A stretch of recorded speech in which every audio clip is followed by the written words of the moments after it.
આજે આપણે મેડિકલ અને પેરામેડિકલ કોર્સમાં તમે કેવી રીતે કઈ એજ સુધી કેટલા રૂપિયા કમાઈ શકો તેની વાત કરીશું. તો એની પહેલાં આપણી ચેનલ ટ્રેન યોર બ્રેનને સબસ્ક્રાઈબ કરી લો. આપણે આ ચેનલ પર એડમિશન રિલેટેડ વિડીયો બનાવીએ છીએ, સ્કોલરશિપના વિડીયો પણ બનાવીએ છીએ અને નીટ માટે તમને ગાઈડ પણ કરીએ છીએ. તો ચલો હવે આપણે આગળ વધીએ.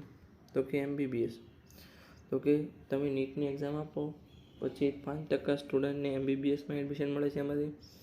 એમાંથી 80% સ્ટુડન્ટને ગવર્મેન્ટ કોલેજમાં એડમિશન મળે છે અને બીજાને પ્રાઇવેટ કોલેજમાં એડમિશન મળે છે. તો વિદ્યાર્થીઓ આમ કે છે અમે સેવા કરી છે, પણ તેમનો મેઇન ગોલ તો પૈસા કમાવાનો જ હોય છે. તો તમારે MBBSમાં 4.5 વર્ષનું સ્ટડી અને 1 વર્ષનું ઇન્ટર્નશીપ હોય છે. તમે ઇન્ટર્નશીપ પૂરું કરો એટલે તમને ફ્રેશર સ્ટુડન્ટ તરીકે તમને 50,000થી લઈ 80,000 સુધી તમને સેલરી આપવામાં આવી શકે છે. એટલે અહીંયા એવરેજ વાત કરી છે. Person to person, city to city આ વેરી કરી શકે છે, એટલે કે ચેન્જ થઈ શકે છે અને તમારી એબિલિટી પણ તમે વધારે કમાઈ શકો છો. પણ આ એવરેજ સ્ટુડન્ટ તરીકે લીધું છે.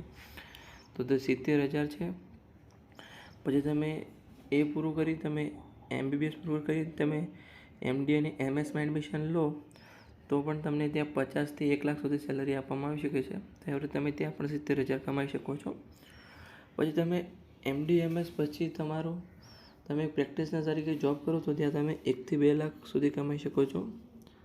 અને પછી તમે સિનિયર ડૉક્ટર બની જાઓ અબોવ 35 તો તમે 5,થી 6,00,000 સુધી પણ કમાઈ શકો છો. ચલો આગળ વધીએ. તો કે BAMSમાં તમે ફ્રેશર્સ તરીકે તમે 35,000 કમાઈ શકો છો. આ એવરેજ કીધું છે. પછી તમે ગામડામાં પોતાનું ક્લિનિક ખોલો ગામડા સાઈડ તો તમે 60,000થી 70,000 કમાઈ શકો છો અને તમે સિનિયર ડૉક્ટર તરીકે 1,થી 1.5 સુધી કમાઈ શકો છો. ચલો આગળ વધીએ. તો કે BHMS અને ફિઝિયોથેરાપી, એમાં તમે ફ્રેશર્સ તરીકે 25,000 કમાઈ શકો છો.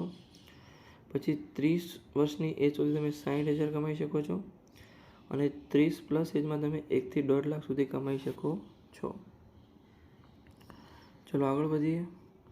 તો કે BDS એટલે કે ડેન્ટલ કોર્સ. આગળ BHMS એટલે હોમિયોપેથિક અને BAMS એટલે આયુર્વેદિક.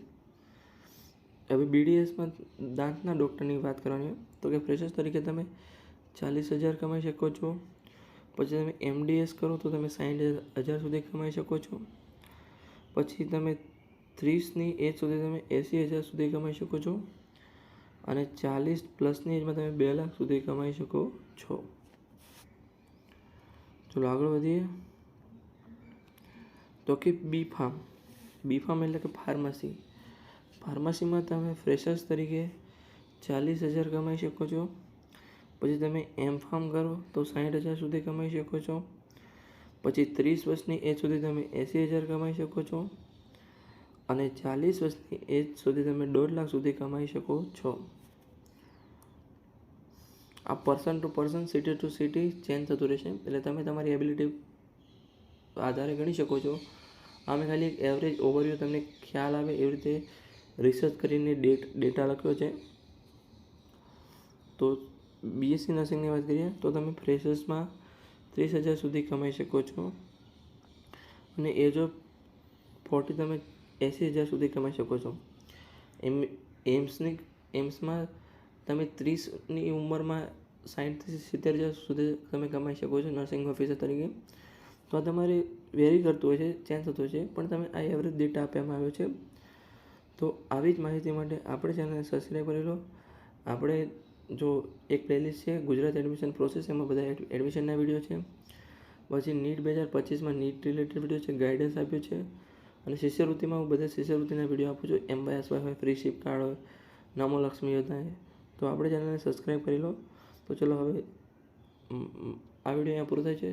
તો મળીએ નવા વિડીયોમાં કોઈ નવા ટૉપિક સાથે.